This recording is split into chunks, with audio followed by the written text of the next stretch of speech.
welcome back everyone to the BMA Bathroom Zone. I have the pleasure now of having a discussion with a good friend of mine, Damian Walters from BiKBBI. Thank you, mate. Damien, I think your brand's pretty inescapable. Everyone knows you, but for anyone that is in the dark, tell us about BiKBBI. Yes, well, we are the British Institute of Kitchen, Bedroom and Bathroom Installation. BiKBBI is the acronym that nobody seems to remember. But the Institute is fine and BiKBBI is just as good. We are an association that is specifically there for installation, kitchen, bedroom and bathroom installation at that. We are responsible ultimately for raising standards, but we do so in sort of 4 key areas for us. Compliance, absolutely critical. It's very complex, kitchen, bedroom and bathroom installation, and compliance is obviously a big part of that. We also look at education. That's probably what your audience are most likely hear from me, so I've got quite a big mouth when it comes to apprenticeships as an example. But we also look after standards generically, and beyond that, obviously, we also look at things like inspection and looking after disputes and so on. But yeah, it's absolutely fantastic organisation that is, you're quite right, is growing in terms of its recognition and I guess coverage. Well, I know we're going to get into education, so let's start on the compliance piece. Let's do the other bit. So compliance, one of our other partner organisations, CIPHE, for a long time, been talking about a mandatory plumber's licence. They think that should be in place. Where do you stand on that whole agenda of mandatory registration, mandatory CPD, skill, basically keeping a check on skills in the sector? I think it's a very good question. It's a topic that's been CIPHE have been on a while. You know, so this is not new news for them, and it's certainly not for us. It was a question that we raised at our own conference earlier on this year, as you'll know. My view is really quite simple in that I think at the moment it's too easy to be a kitchen, bedroom or bathroom fitter. In fact, anybody can do it. There's very little barrier to entry. And I think that is responsible for some of the reputational damage and financial damage that's caused to our industry. So I think something needs to happen. Having nothing is not an option. What that looks like and who's responsible for delivering that's another question entirely. And I think leaving it in the hands of the government to deal with may be something we'll be waiting around forever for. They've got quite a lot on their plate at the moment, and I'm sure that won't change. But similarly, I think the industry should be responsible for managing this process, for being in control of that process, and perhaps getting behind schemes that already exist to help reduce some of that risk that is posed to industry. And I think that's probably more my guide. I think we should be doing it ourselves as opposed to waiting to see what government impose on us. Certainly I'm starting to see when I'm driving about KBB installation vans with your logo on the back, so it's clearly a badge of honour. Should it be for consumers an expectation that they've got a registration either with BiKBBI or with CIPHE or one of the equivalent organisations? I agree. I think trade associations generally are underplayed, and it's partly because people don't really understand their role, and BiKBBI is no different to that. And I think we'll have people joining us because they think that it will generate more work for them, or but it's so much more than that. So I think yes, there should be something there. I think a consumer should look at trade associations and take value in those people that are registered with or are members of, because a bit like obviously BMA and CIPHE is not a club that you just join and pay. There is a lot of requirement that not only you need to meet at the point of application, but also to maintain and retain that registration with us, and that has got to mean something to consumers. But it's hard to get to consumers to tell them about it. It's the hardest stakeholder group. I mean, it is. Politicians are difficult enough to pin down. Installers are difficult to pin down. Great that we've got this event in order to engage with them, but like consumers, that's a different kettle. Very much so. Yeah, very much. So that's the compliance piece, and a big area of your work. But the passion project for you is education and trying to pull people into this wonderful industry of ours, isn't it? Yeah. So, give us the headlines. What are you doing now? Oh well, listen. I think it's no secret, or it will come as no shock to anybody that the home improvement, the construction industry is struggling and I sound like a broken record, Tom, but there is a skills gap crisis, in case you didn't know, and that is as a result of a lack of investment in education over decades. It's not something that's just happened. As I say to people, I just gave a talk to 70 students, like an old man, back in my day. But it was my generation that was kind of responsible for the position that we're in at the moment, and that is woodwork departments were being closed in schools and IT suites were being opened. And my dad's a good example, who used to be a tradesman, my option, I guess, had it have been 10 years before my time, would have been to be the and son part of his business card. Because it landed at the time that it did, I came away from that and followed an academic path. And it wasn't really by choice, it was the thing to do, and there was no choice.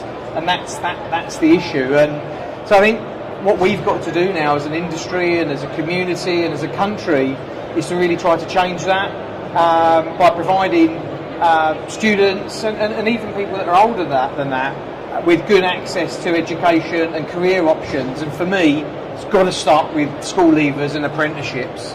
But just to flesh that out a little bit, KBB installation is not a compromised career, is it? It's a pretty cool career. Oh my goodness! Yeah. I mean, it's a cool career. The earning potential is phenomenal within the KBB industry in installations, and even more so now than ever. And that's just purely based on the supply and demand model. But generally speaking, it's it's a cushy little number. You get to work in people's homes. You're in charge of your own destiny and your own diary, and you can earn a great living out of it. And for us, we need to be able to talk to school leavers about that as being another option for them, as opposed to perhaps pushing them into an academic career that maybe doesn't suit them. Yeah. And that was probably right for me. And what's more, the most important place is the home. Yeah. Kitchens are the heart of the home. Yeah. Bathrooms are the sanctuary in the home. Yes. And our industry has an enormous role to play in transforming those spaces. I mean, you're going to get something out of that, aren't you? Putting the money aside, you're going to get something out of it. You are, and you know what? There's we don't like talking about it much these days, but the pandemic of 2020 really did showcase how important our homes were. Not only from a sanctuary from everything that was happening in the world, but how important it was for families to get together, stick together, for communities to stick together. And I think there was a whole new focus on the home, and that will benefit our business and our industry for sure. Can you think of any examples from your membership of people that have made that real difference to people's lives? Just perhaps at a really granular story level. Yeah, you know what, I think when the pandemic was in mid-flow and governments didn't really know, they didn't really know what to do, and they certainly didn't know how to work collaboratively. There was a lot of confusion around who should be working, how they should be working, what are the levels of danger, and what's the legality around it. And our organisation kind of at the time had a choice to step down and furlough and do as we're kind of told from a general population perspective in terms of coronavirus, or we had an option to stick our head above the parapet, really step forward and step up our game in support of helping our industry to understand and consumers to understand the realms of possibility during such uncertain times. There's lots of examples. I mean, I remember being on the phone to consumers. We closed our office operation, and I remember being in the office at 10 o'clock on a Friday night, fielding phone calls from consumers saying, we've been told by government that we can't leave to eat or leave to socialise or leave to do anything, yet we are halfway through a home renovation project. Our installer doesn't know whether he is allowed back to finish this. Can you help? What do we do? We've got no heating, we've got no cooking facilities, we've got no washing facilities, and everything's closed. What can we do? And that kind of gave me the sort of personal strength, really, of focus to really try and make a difference there, because that was one phone call. It was probably 100 phone calls, but there would have been hundreds of thousands of people out there in the same position, and providing that clarity to individuals, be consumers or tradespeople, to circumnavigate that really strange time that we all lived in and have kind of forgotten. was such an important thing to do, and installers played such a pivotal role in that. Is it a good example of the fact that installers are essential workers, aren't they? Oh, my goodness. We've known that for a while. I think the plumbers themselves and installers have known that for a good time. Absolutely. Actually, others started to wake up to it as well. Yeah, and you know what? Sadly, I think people are waking up to it because they're kind of being forced to it. They're starting to experience some of the pain that installations can potentially cause through lack of skills or lack of workers. And it's only that pain that's kind of prompting people to make a difference, and that's great. I remember Bill Miller from Decry's his conference. I didn't make that year, but I read about it in the KBB review. He said that it was like Damian was in a room shouting to himself for 10 years, and all of a sudden people are starting to listen. And you know, this is going to sound a bit pathetic really, but I almost shed a tear at the time because I thought, you know what, it felt like that as well. It really did feel like that. And it certainly, within BMA's membership, there is an awareness now that it's a big choke on the industry. Yeah. If we've not got those installers there to fit our products, then actually that's going to be a barrier to growth within this sector. Yes. So I think there is that genuine kind of understanding. The more difficult question, now that the awareness is there, what are we going to do about it? Yeah, I mean, that is a very good question. I think there's a couple of things there. I mean, we as an industry is quite amazing, Tom. I think, you know, you represent some amazing brands that produce some quite unbelievable product that's, you know, light years ahead of what other people and other industries are doing. And whether that's being sort of kicked forward because of sustainability and the importance of that, whether it's based on kind of consumer expectations or not, but whatever it is, there's some great work being done, and that's amazing. From a logistics point of view, from a retail point of view, we're doing some great stuff around CAD and meeting consumer expectations, but for far too long we've kind of forgotten that at the end of the day, somebody needs to be available or competent to fit that, and if that part of the jigsaw is missing, then we've got a real problem. How we fix that? Well, I think I don't think there's any one thing. There's sadly no pill that we can kind of take to fix it, but I think the industry needs to get behind what we're doing.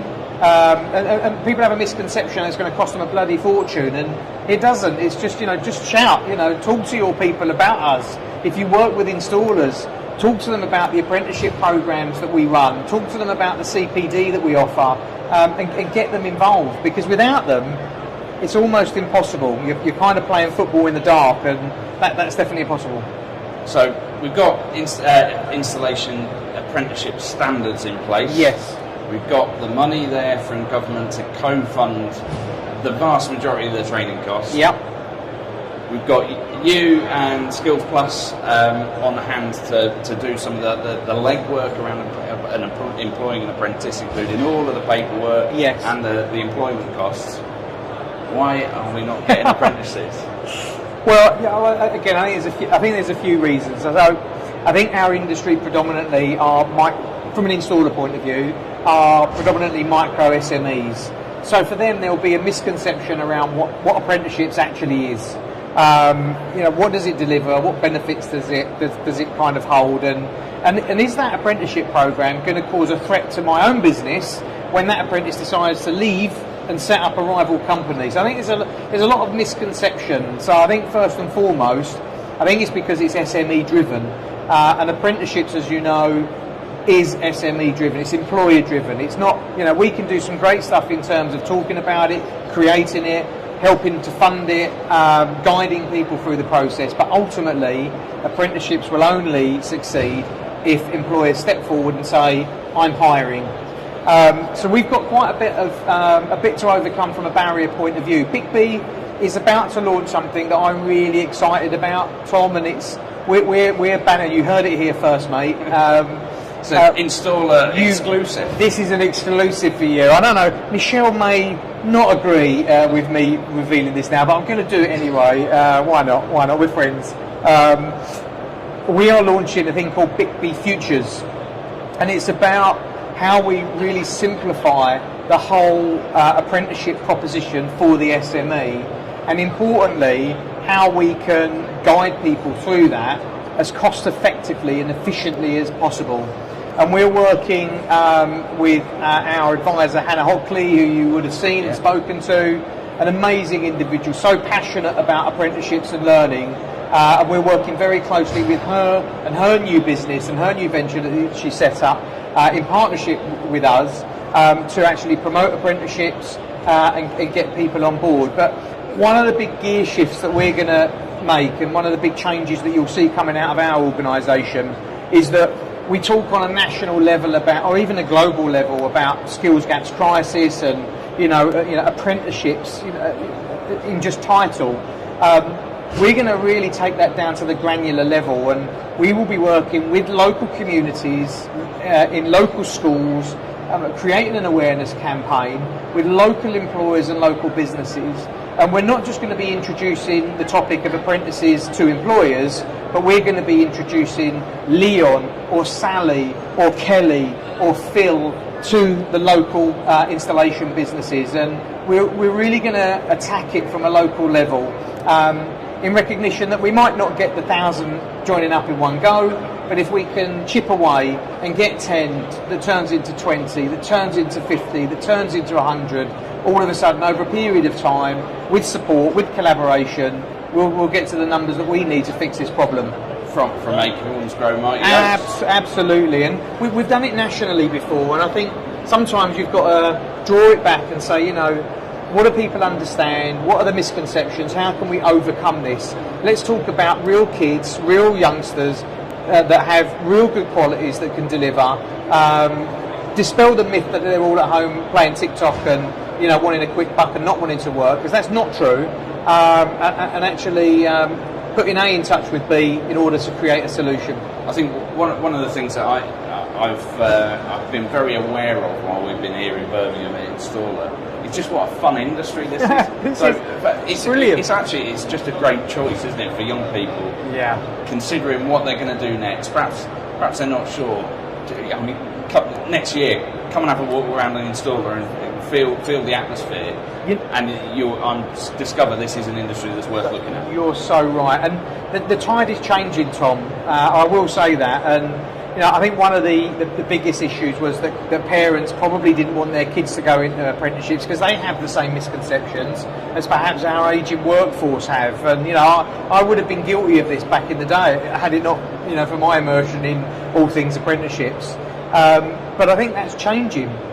We're starting to see parents talk about apprenticeships. You're starting to see schools talk about it. You're starting to see things move now. And as I say, I stood in front of 70 or 80 young apprentices over there, including a young female who won an award yesterday for a Rising Star Award in the plumbing and heating industry. And I thought to myself, we're winning. We're starting to win, but we need more traction, Tom. And we need not just part of the industry to get behind it. We all need to get behind it. One of the themes of your conference, it may have been the last one or the one before, but it was a really important theme that you tackled head on, is diversity in the sector. Oh my goodness, yeah. I mean, what's your thoughts around diversity? Because traditionally, when you think of a plumber, there's a certain demographic in your mind, and to a certain extent, that's true of both plumbing and kitchen installation. Yeah. But the world's changing, and you think it needs to change faster, right? Yeah, look, I'm a white male, and I'm certainly not anti-white males. But I even stood over there with the next generation of plumbers that are coming through, and I would say out of the 70, there were 2 females, and it was about as far from diverse as you could possibly get. Great to see youth coming through. Absolutely fantastic careers ahead for all of them. But we must start talking to and attracting a far more diverse workforce. We see diversity in all elements of our society, and of course we should welcome it and we should embrace it. But we've got to understand as an industry that in order to talk to them and in order to bring a diverse workforce to our industry, we need to think differently. And I'm going to give you another exclusive now, Tom. This wasn't even teed up. This is our Paxman. This is brilliant, absolutely brilliant.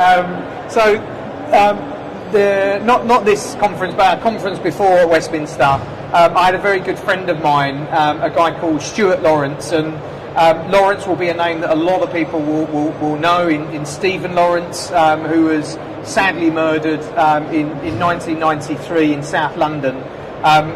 He went to my school. His brother Stuart was in my class, and I've grown up with him. We're 46 now, so we've known each other for a long time.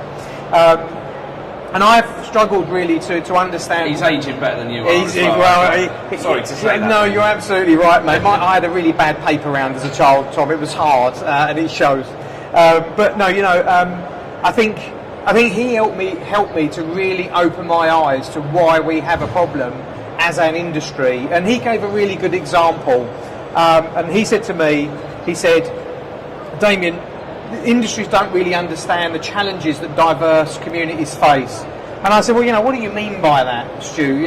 Talk to me. I don't understand, so tell me what you mean by that. And he said, well, there'll often be cases where apprentices and young people drop out of education, drop out of employment, because the perception is that they might be lazy or not bothered. And an example he gave to me was a young lad that he was working with who was sacked from his job.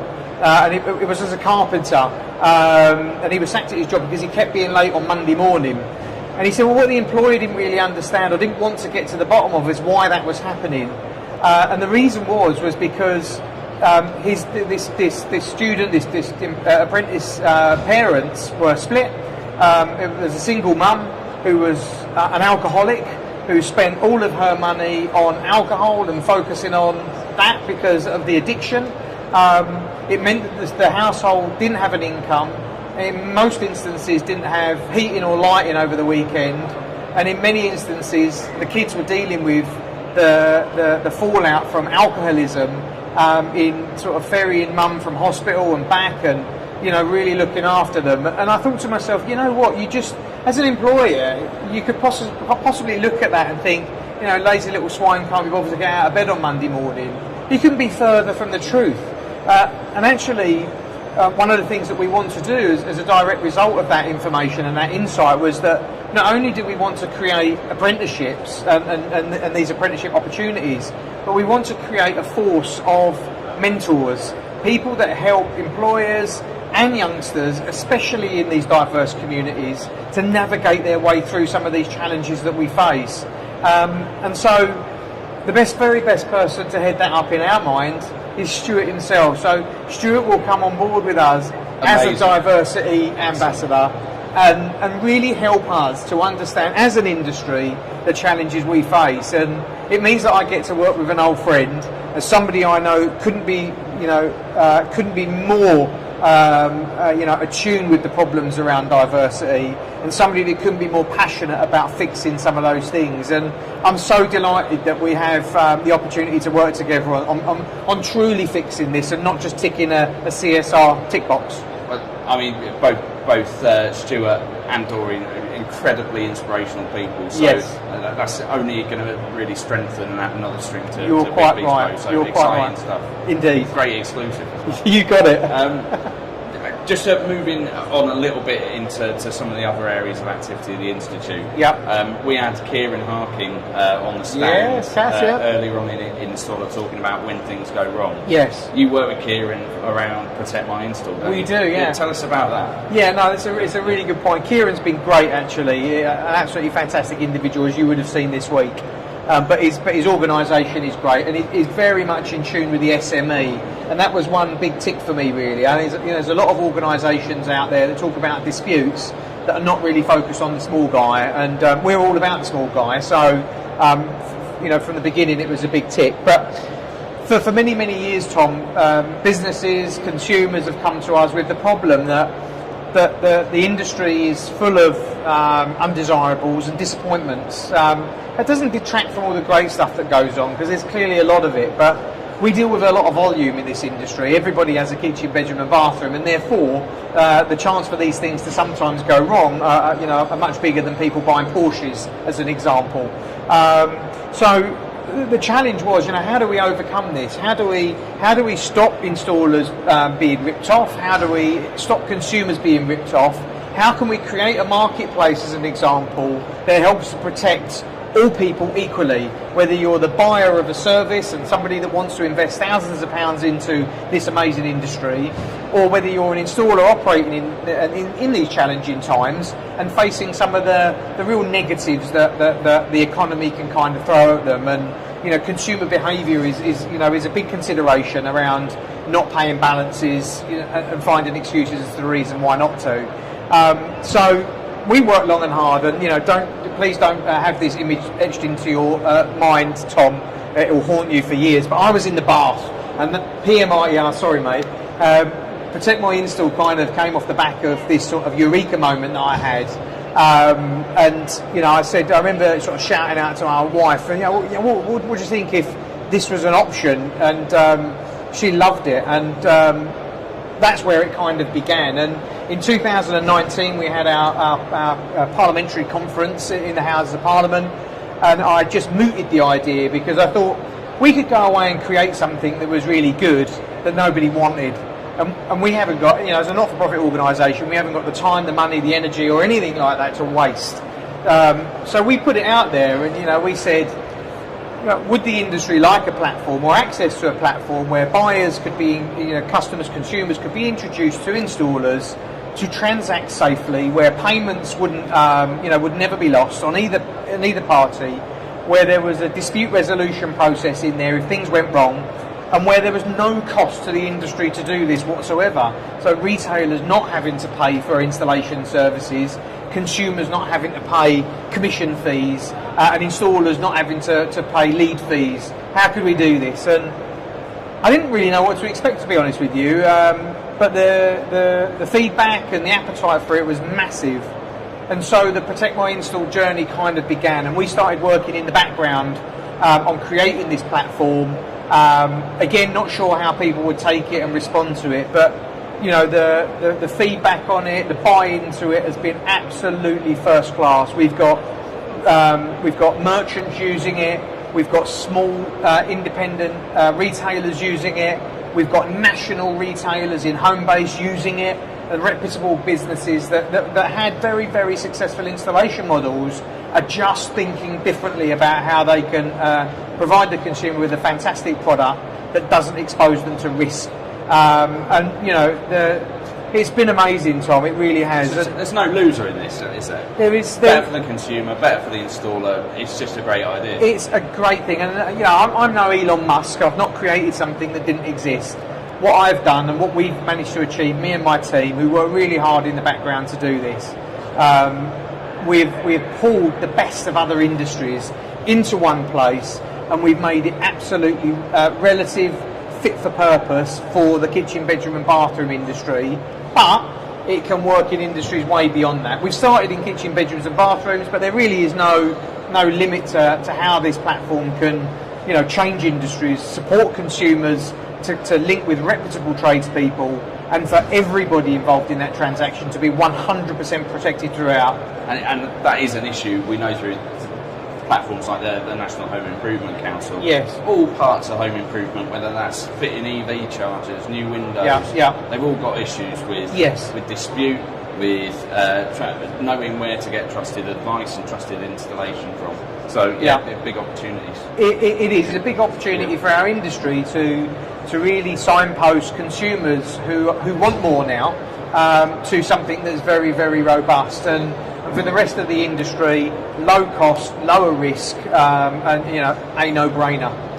Just want to talk for a minute. You obviously got a big Union Jack on your logo, but BiKBBI's international, isn't it? It works across geographic boundaries. I know you and I have spent a little bit of time in the States around KBIS and collaborating with our colleagues in the US trade associations. Absolutely. How important is that for you that we are part of an internationalised industry and that we do collaborate overseas? Well, I think we're far more of a global community now than we ever have been.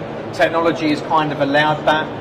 You only have to look around you, and some of these brands in here today, they don't just exclusively operate in the UK or anywhere for that matter. They're selling into all parts of our world. So I think to just focus on the UK would be quite narrow-minded, generally speaking. Our role is to collaborate and to bring things together. And I think globally, the benefits of doing that really extend beyond anything that we could ever achieve just working within our shores. And yeah, working with the Americans is a great example of that. But I'm over in Germany next week. I'm looking at some of the great stuff that they're doing around education and compliance. But yeah, I think it's really, really important that we understand the challenges that we face globally. And I think coronavirus and the whole pandemic thing really did demonstrate to me that we've kind of got to be in it together. And if we are, we will overcome any challenges that we kind of face. And we have done, broadly speaking, with coronavirus. We've got a little way to go, of course. But we come out of that, certainly as an industry, in a fairly strong place. And if we try to navigate that in a very intrinsic way, in silos, I think that will be to our detriment. So we really lead the way from a global perspective. And I know you think exactly the same as an organisation and as an individual, Tom. Our thoughts are very much aligned on that. You've got to collaborate, haven't you? Our organisations, despite the fact we're really putting our shoulders to the wheel and trying as hard as we can. Yeah. We can't do it alone. We've got to work in partnership, whether that's BMA and BiKBBI working together, whether that's the both of us working with NKBA. You got it. And we're all stronger together, basically. Why wouldn't we want to take some of those learnings that the Americans have been exposed to, some of the stuff that they've done around education and skills gaps? I remember when I went over there for the first time. It's got to be maybe 10 years ago now, Tom.